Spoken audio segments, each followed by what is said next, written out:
Pascal Brice, président de la Fédération des acteurs de la solidarité.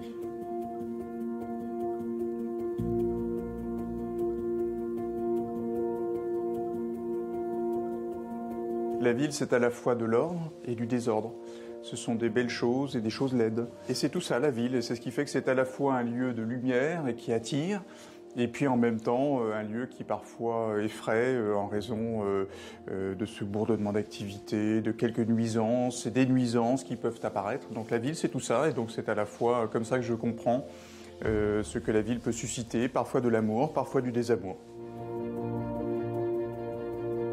Sur certains territoires urbains, mais pas seulement, la pauvreté s'enracine.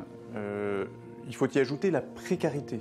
La précarité qui touche notamment en milieu urbain un nombre croissant de personnes qui travaillent, y compris jusque dans une partie des classes moyennes, mais qui n'arrivent pas à terminer les fins de mois et qui du coup sont frappées par ces formes de précarité qui les fragilisent très profondément.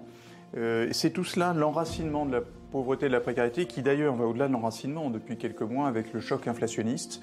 On voit bien qu'avec la hausse des prix de l'électricité, du gaz, de l'alimentation, des loyers, on a là une série de gens qui basculent dans la précarité.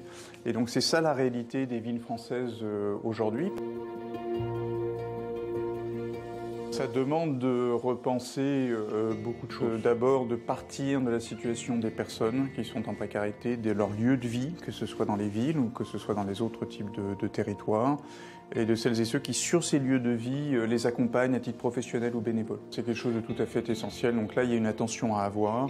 Mais c'est un signal, je crois, connu des acteurs en matière d'eau, celles et ceux qui sont à la rue, et qui ont les plus grandes difficultés à accéder à l'eau, et qui plus est avec l'ampleur des phénomènes climatiques.